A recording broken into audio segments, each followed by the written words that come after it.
So hello everyone, welcome to our YouTube channel project Y online. Hope so आप सब लोग बहुत अच्छे होंगे। ओके, तो आज का जो लेक्चर है वो बेसिकली क्लास 9th के बारे में है, जिसमें हम लोग उनका एक इंग्लिश का एक छोटा सा पोएम है, road not taken, Robert Frost ने लिखा है। तो उस पोएम की एक्सप्लेनेशन समझेंगे डिटेल में। ठीक है, so let's start it. Okay, so two roads diverged in a yellow wood. डाइवर्ज्ड।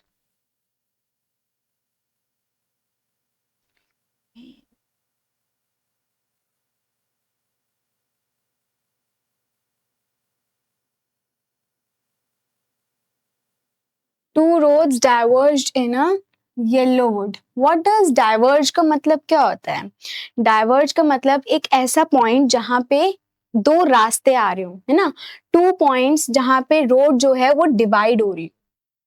This is one road. Suppose एक पर्सन खड़ा है, ठीक है, उसके सामने ये दो रोड्स आ जाती हैं, डाइवर्ज हो जाती हैं। अब इन a yellow would, yellow would का मतलब क्या होता है?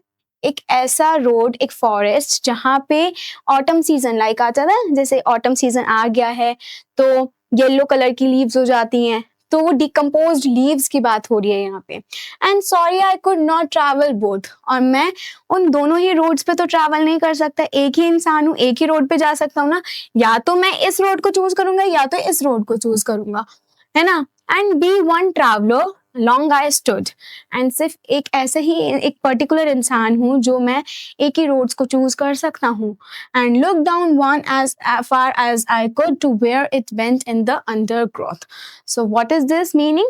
कि इसमें हमने ये देखा कि मैं उधर तक जाऊंगा, मेरी नजर जहां तक गई मैं वहां तक देख सकता हूँ, बट एक पॉइंट आएगा जहाँ पे मैं रुक जाऊंगा, मुझे नहीं समझ आएगा। मैंने बहुत देर तक कोशिश करी कि मैं आगे मूव करूँ, इस रोड पे चूज करूँ।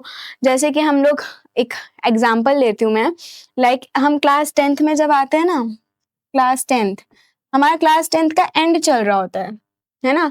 क्लास 10th जब हमारी फिनिश होने वाली होती है, हमने बोर्ड एग्जाम्स दे दिए, सब कुछ हो गया। अब मेन पॉइंट आता है कि 11th में हमें कौन सी स्ट्रीम चूज करनी है। तो हमारे पास तीन रास्ते होते हैं, होते हैं या नहीं होते? एक होता है साइंस का, एक होता है कॉमर्स का, और एक होता है आर्ट्स का। यस। अब हमें ये देखना है कि हमारे जो मार्क्स हैं उसके बेसिस पे हमारे को कौन सी स्ट्रीम मिलेगी। वी कैन, हो सकता है कि मुझे साइंस मिल जाए, हो सकता है कॉमर्स मिल जाए, या आर्ट्स मिल जाए, कोई भी, लेट इट बी। सपोज मैं मान लेती हूँ कॉमर्स मिला मुझे, ठीक है, बट अगर मैं उस टाइम पे कॉमर्स चूज कर लेती हूँ, मतलब लाइक मैं अपने फ्रेंड्स के उसमें कहती हूँ कि मुझे उस रोड पे जाना है, लाइक मुझे आर्ट्स चूज करना है ना कि कॉमर्स, ठीक है, बट कहीं ना कहीं ऐसा होगा कि मेरा वो डिसीजन खराब हो सकता है ना। तो मैंने माना कि मैं कॉमर्स ही चूज करूंगी, मेरे को वहीं पे जाना है, उसी लाइन में जाना है, ठीक है। तो उसके अकॉर्डिंग हम जो अपना डिसीजन लेते हैं वो हमारे फ्यूचर्स को किस तरीके से शेप करता है, इस पोएम में हमें वो चीज बताई गई है। तो होप सो आपको ये फर्स्ट पैराग्राफ तो क्लियर हुआ होगा कि वो एक पर्टिकुलर जो पोएट है वो एक पॉइंट पर आके रुक जाता है जहां पे दो रोड्स जा रही होती हैं। अब वो जो दो रोड्स जा रही हैं उसमें से उसे वो कहता है कि मैं दोनों तो एक बार में ट्रैवल नहीं कर सकता, आधा बॉडी उधर आधा बॉडी उधर तो नहीं जा सकता ना। तो इसलिए उसने सोचा कि मैं सिर्फ एक ही रोड को ट्रैवल कर सकता हूँ। तो वो कौन सा रोड होगा, क्या चीज होगी? तो ये चीज हमारे को इस आगे हम देखते हैं, क्या पढ़ते हैं। Then took the other just as fair, और मैंने दो रोड्स में से कौन सी रोड चूज करी? सेकेंड वाली। क्यों चूज करी? And having perhaps a better claim because it was grassy and wanted wear. क्या बताया गया है? उसने सेकेंड रोड चूज क्यों करी? मैंने अभी बताया था ना, एक पोएट है, प्लीज मेरी ड्राइंग पे मत जाना। ओके, तो हमारे पास जो एक पोएट है वो कह रहा है कि मैंने, ये फर्स्ट रोड है, ये सेकंड रोड है। उसने सेकंड रोड ही क्यों चूज करी? उसने सेकंड रोड इसलिए चूज करी क्योंकि वो अनयूज्ड है, ठीक है। ग्रासी, इट मीन्स किसी को, बहुत कम लोगों ने उस पे चला है, बहुत, and wanted wear though as for that the passing there had worn them really about the same. अब क्या होता है, चाहे हम कोई भी स्ट्रीम ले लें, अब मैं तुम्हारे को क्लास 10th वाला जब भी हमने एग्जाम्पल लिया था ना, कॉमर्स आर्ट्स एंड साइंस, उसके बेसिस पे समझाती हूँ। लाइक हम चाहे कोई भी स्ट्रीम ले लें, whether it is commerce whether it is arts या फिर वो साइंस हो, कोई भी स्ट्रीम हम चूज कर ले, मेहनत हमको सब में बराबर ही करनी है। ऐसा नहीं है कि कॉमर्स वाले जो होते हैं ज्यादा मेहनत करते हैं, नहीं, आर्ट्स वाले जो होते हैं वो कम मेहनत करते हैं। बेटा जी सबको इक्वली मेहनत करनी होती है, चाहे कुछ भी हो, चैलेंजेस सेम आएंगे, प्रॉब्लम सेम आएंगी, पढ़ाई में मन किसी का नहीं लगेगा, होता है ना ऐसी चीजें, प्रॉब्लम्स हमें फेस करने को मिलती है। तो ये सारी चीजें हम कब फेस नहीं करेंगे, हम अगर उस चीज को डील करना सीख जाए।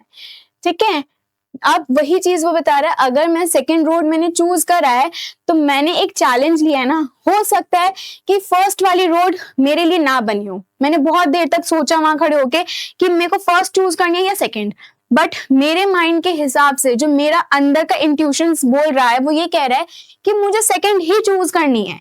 एंड क्यों चूज करनी है, हो सकता है कि वहां पे मेरा फ्यूचर ब्राइट हो, है ना। अब ब्राइट फ्यूचर सबको चाहिए होता है, ऐसा तो है नहीं कि कोई कह रहा है कि भाई इन फ्यूचर हमारे को कुछ करना ही नहीं है, घर में बैठना है, नहीं ना, सबको ब्राइट फ्यूचर ही चाहिए होता है। तो इसलिए though as for that passing there, जैसे मैं वहां पे चल रहा था, had worn them really about the same, और मैंने जैसे जैसे चला मेरे को लग रहा था कि वो रोड भी सेम है, ये रोड भी सेम है, कुछ डिफरेंस नहीं है, क्योंकि सारी प्रॉब्लम्स, सारी चैलेंजेस वहां पे भी हमें मुझे दिख रहे हैं और उस रोड पे भी दिखते हैं। बस फर्क कितना होता है कि ये जो फर्स्ट रोड है बहुत लोगों ने ट्रैवल करी है ना, बट ये सेकंड रोड जो है वो सिर्फ कुछ लोगों ने ही ट्रैवल करी है। Okay, next, and both that morning equally ले, और जब मैं उस दिन सुबह के टाइम पे जब वहां पहुंचा तो मुझे ऐसा फील हो रहा था कि वो दोनों इक्वल सेम ही है। In leaves no step had trodden black, मतलब ट्रॉडन ब्लैक मतलब कि वहां पे कोई भी पर्टिकुलर इंसान नहीं चला है, वो लीव्स जो है वो वैसे की वैसे न्यू है। Oh I kept the first for another day, yet knowing how way leads on to way out, I doubted if I should ever come back. अब पोएट क्या कह रहे हैं कि again we will draw a drawing. Okay, तो इसमें क्या होता है, फर्स्ट एंड सेकंड रोड है ना, इसमें वो ये कहते हैं कि मैंने तो सेकंड रोड अब चूज कर ली, बट वो कह रहा है कि मैं फर्स्ट रोड को किसी और दिन ट्रैवल करूंगा, जबकि उसे पता है कि वो चांस उसे दोबारा नहीं मिलेगा।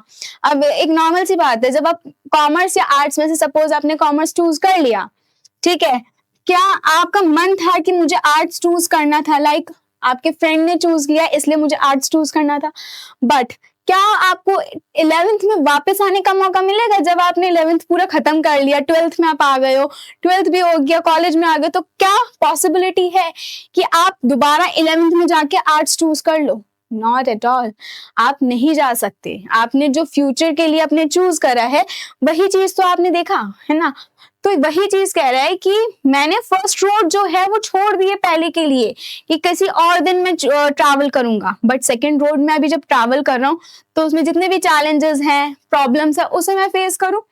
Yet knowing how way leads on to way, I doubted if I should ever come back, और मुझे पता था कि मैं इन फ्यूचर कभी भी वापस नहीं आ सकता उधर, है ना, उस रोड पे दोबारा से तो नहीं आ सकता, ट्रैवल कर सकता। हमारी लाइफ में कभी ना कभी एक दो पॉइंट्स ऐसे आते ही आते हैं जब हमारे को toughest of all the decisions लेने होते हैं, कि एक ऐसा डिसीजन हमें लेना है कि वो हमारा जो फ्यूचर है वो एकदम से ब्राइट हो जाए, है ना, चाहे हमारे को कितनी भी प्रॉब्लम्स फेस करनी पड़े, चैलेंजेस फेस करने पड़े, बट जो रिजल्ट आता है वो बहुत अच्छा होता है। कहते हैं ना सब्र का फल मीठा होता है, तो वही चीज है, जब आप रिजल्ट को देखते हो तो रिजल्ट बहुत अच्छा होता है। ठीक है, तो ये चीज हमारे को बताई गई है इस पर्टिकुलर पोएम में कि आपको अपने डिसीजन इस तरीके से लेने हैं कि इन फ्यूचर आपको कोई प्रॉब्लम ना हो, लाइक कोई भी चीज ऐसी ना हो कि रिग्रेट ना हो कि काश मैं आर्ट्स ही चूज कर लेती या कॉमर्स ही चूज कर लिया होता, है ना। कहते हैं ना पेरेंट्स के प्रेशर में आके बच्चे जो होते हैं वो कॉमर्स ले लेते हैं या साइंस ले लेते हैं, मोस्टली साइंस लेते हैं, ठीक है, साइंस ले लिया, बट अगर बच्चे का उस चीज में इंटरेस्ट ही नहीं है तो क्या वो रिजल्ट आएगा? वो रिजल्ट नहीं आएगा। रिजल्ट कभी ना कभी आएगा जरूर, बट होप सो वो जल्दी, वो वाला जो था ना कि जो इतना डेडिकेशन के साथ हम पढ़ रहे हैं उस चीज के लिए, उस चीज को हासिल करने के लिए, हो सकता है कि हम उस डेडिकेशन के साथ इस स्ट्रीम में ना पढ़े। मैं किसी को ये नहीं कह रही कि साइंस नहीं लेना चाहिए, कॉमर्स नहीं लेना चाहिए, सिर्फ आर्ट्स ही लेना चाहिए, बट आप नॉर्मल सी बात है, ये सोचने वाली बात है कि अगर हम कॉमर्स ले रहे हैं, आर्ट्स ले रहे हैं या साइंस ले रहे हैं, कोई भी स्ट्रीम तीनों में से चूज़ कर रहे हैं, तो हम अपने फ्यूचर को देखें कि हमारे को कौन-सा स्ट्रीम। तो वही चीज़ पोएट ने देखी कि उसने फर्स्ट या सेकंड रोड में से सेकंड रोड क्यों चूज़ करा। हो सकता है उसे फ़ील हो रहा हो, उसको इंट्यूशन आ रहा हो कि हाँ, मेरा जो सेकंड रोड चूज़ करने का वो था, रीज़न था, वो हो सकता है सही हो, है ना? तो ये चीज़ था। नेक्स्ट लास्ट स्टैंजा पे अगर मूव करें, I shall be telling this with a sigh. वो शांत होकर बताता है, somewhere ages and ages hence two roads diverged in our woods and I took one the less traveled by and that has made all the difference। अब वो ये बोलते हैं कि सेकंड रोड मैंने चूज करा और इन फ्यूचर में आगे जाके सक्सेसफुल भी हो गया, मेरे को जो भी चीज चाहिए थी मुझे वो मिल गई। तो उसका वो जो डिसीजन था वो उसके लिए बहुत ज्यादा अच्छा हुआ, है ना? तो वही चीज हमारे को पोएट समझाना चाह रहे हैं कि हमारे को किसी के भी प्रेशर में आके लाइक सेंसिटाइज होकर कुछ भी डिसीजन नहीं लेना चाहिए। हमें ऐसा डिसीजन लेना चाहिए जो हो सकता है हमारी लाइफ को बदल दे, है ना? हम अगर सपोज नॉट कॉमर्स साइंस इसकी बात नहीं करते, लेट इट बी हम अपने फ्यूचर्स की बात करें कि 10th में है अभी हम, ठीक है, 12th में आएँगे, 12th के बाद ग्रेजुएशन हम जब कर रहे होते हैं, तब हमारे फ्रेंड्स जो होते हैं बिछड़ जाते हैं ना? तो उस टाइम पे हमारे को अलग-अलग कॉलेजेस अलॉट हो जाते हैं। अब ज़रूरी तो नहीं है ना कि वो कॉलेज हमारे लिए वही बेस्ट हो। हमें बीबीए करना है सपोज़ और हम बीकॉम के लिए जा रहे हैं जस्ट बिकॉज़ हमारा फ्रेंड उधर है। तो not at all, we have to choose one thing जो हमारे लिए बेस्ट हो, हमारे लिए अच्छा हो और हम उस चीज़ से कवर अप हो सकें, ठीक है? अब हम बात करें थीम, इस पोएम का थीम क्या था? क्या बताना चाहती थी पोएम हमारे को? The main theme of the poem, the road not taken, is the significance of the choice. हमारे लाइफ में क्या-क्या चॉइसेस आते हैं, टर्निंग पॉइंट्स आते हैं। टर्निंग पॉइंट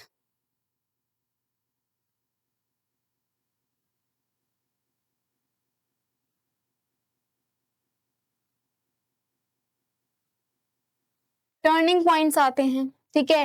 वो टर्निंग पॉइंट आपकी लाइफ में कभी भी आ सकता है। आपको वो 2 रोड्स, 3 रोड्स या जो भी रोड्स होंगी लाइक 4, 5 जो भी, बट मोस्टली 2 रोड्स आपको हमेशा दिखने को मिलेगी कि हम लोग क्या कर रहे हैं, कोई ना कोई एक रोड हमें चूज़ करना है। चाहे वो हमारे करियर से रिलेटेड हो, चाहे वो हमारी लव लाइफ से रिलेटेड हो, चाहे वो हमारे प्रोफेशनल से रिलेटेड हो, किसी भी चीज़ से रिलेटेड हो, हमारे को मेन चॉइस हमारी लेनी है and they shape life symbolised by the diverging roads. और इस वजह से क्या होता है, जब हम एक बोल्ड डिसीजन ले लेते हैं ना कि फर्स्ट या सेकंड रोड चूज करनी है, जैसे पोएट ने सेकंड रोड चूज करके अपने लिए बोल्ड डिसीजन ले लिया कि इन फ्यूचर में आगे जाके चाहे कितना भी मेरे को प्रॉब्लम्स फेस करना पड़े, चैलेंजेस फेस करना पड़े, मैं करूंगा, मुझे करना है क्योंकि मुझे सक्सेसफुल होना है, ठीक है? तो इसलिए हमारे को बहुत ध्यान से पोएट ने जिस तरीके से देखा अपने नजरिए से कि फर्स्ट रोड सही है या सेकंड रोड सही है, तो हो सकता है कि फर्स्ट या सेकंड में से आपके लिए भी कोई हो, है ना? जैसे सपोज अभी जो आने वाले स्टूडेंट्स है, जैसे 10th से 11th में जाने वाले हैं, होप सो 2 रोड्स उन्होंने चूज करनी है, कॉमर्स या आर्ट्स, या फिर साइंस या कॉमर्स, या साइंस या आर्ट्स, है ना?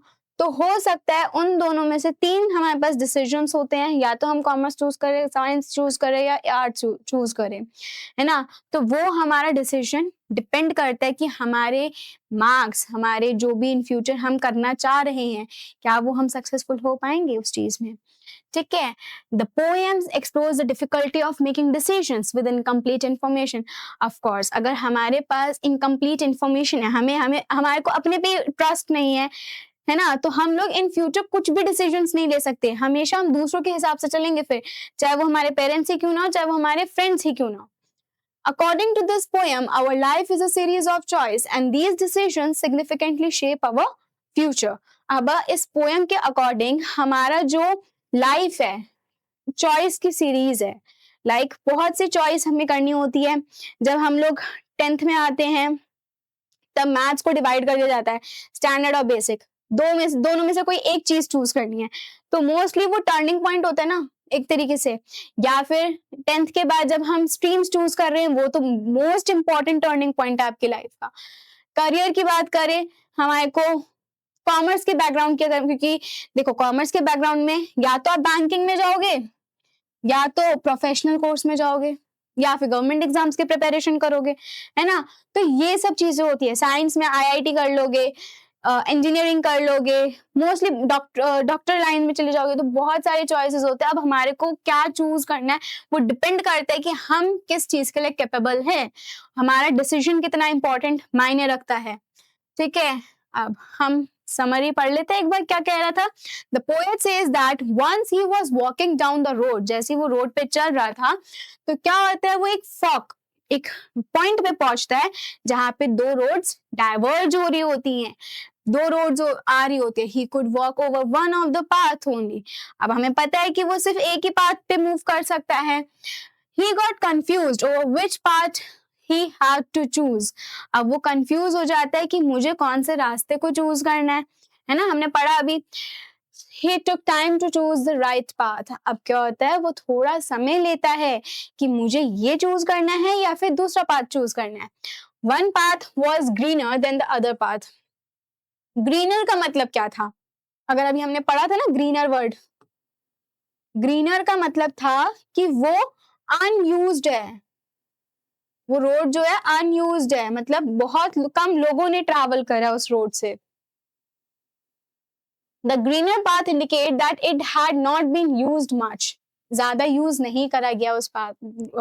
ही inspected them to decide which was a better option and then choose the one which seemed less walked over, which shows his adventurous nature. अब क्या हुआ कि उसने कौन सी रोड चूज करी थी, फर्स्ट या सेकंड? उसने सेकेंड रोड चूज करी थी, एंड सेकेंड रोड जो थी वो ज्यादा लोगों ने ट्रैवल नहीं करी थी, जिस वजह से उसका किस टाइप का नेचर पता चलता है हमारे को, एडवेंचरस, कि वो एडवेंचर करने में, प्रॉब्लम्स को फेस करने में और चैलेंजेस को फेस करने में बहुत ज्यादा कीन होता है, लाइक उसे पसंद है। He was keen to check out other path as well. अब उसको जो फर्स्ट रोड थी उसके पाथ को भी चेक करना था, उसको जानना था कि उस पाथ में क्या था। Okay, so he kept it for some other day. But हमने क्या पढ़ा था कि उसने वो फर्स्ट रोड को क्या कहा कि मैं इन फ्यूचर कभी अगर मुझे टाइम मिला तो I will walk on that road. Although हमें ये चीज पता थी, उसे भी पता थी कि वो उसको कभी भी वो चांस नहीं मिलेगा कि वो रोड वो दोबारा ट्रैवल करे, है ना? He would go further on the chosen path. अब वो क्या करता है, उस chosen path, जो भी उसने path को choose करा है उस पर चलता जाता है and not get the chance to go back on it. और फिर उसके बाद वो वापस तो नहीं आ सकता ना। अब सपोज आपने एग्जाम्पल जो हमने लिया था, आपने 11th का हाफ ईयर, मतलब लाइक हाफ ईयरली एग्जाम्स दे दिए, आपने आधा साल निकाल दिया, अब आपका मन कर रहा है कि मुझे साइंस पढ़ना, मुझे नहीं पढ़ना आर्ट्स, तो पॉसिबल है? नहीं है पॉसिबल, ठीक है? अब as he walked on the chosen path, he realized it was not really different from the other path. जब उसने वो चीज, मतलब वो वॉक करता रहा उस chosen path पे, तो उसने कहा कि वो डिफरेंट नहीं है दूसरे पाथ से, क्योंकि सेम डिफिकल्टीज हमें फेस करनी पड़ती। He wants to convey that whichever path we choose in life, कोई भी पाथ, कोई भी डायरेक्शन हम अगर चूज कर रहे हैं अपनी लाइफ में, तो उसमें सेम स्ट्रगल्स ही होते हैं, सबके पास सेम चैलेंजेस होते हैं और सेम प्रॉब्लम्स होती है, बट हमारे को उस प्रॉब्लम्स, चैलेंजेस, स्ट्रगल्स को डील करना आना चाहिए, टैकल करना आना चाहिए। Okay, he felt that his future depends on the choice that he made on that day. और अगर वो उस दिन सेकंड रोड को चूज नहीं करता तो क्या वो सक्सेसफुल हो पाता? नो आइडिया, किसी को नहीं पता था। तो यही चीज हम लोग कभी भी, जो भी हम फ्यूचर में चूज करते हैं कि हमें उस रोड पे जाना है या सेकंड रोड पे जाना है ना, तो वो डिपेंड करता है कि हमारा फ्यूचर क्या होगा। अगर हमने अभी बोल्ड डिसीजन ले लिया कि हमें कॉमर्स ही करना है या आर्ट्स ही करना है, तो हो सकता है इन फ्यूचर आप बहुत अच्छे सक्सेसफुल पर्सन बन जाओ, जो आप कॉमर्स लेके नहीं बन सकते थे या साइंस लेके नहीं बन सकते थे, है ना? तो that's it for the today's lecture. Hope so आपको लेक्चर बहुत अच्छा लगा हो। Please subscribe to our channel and thank you.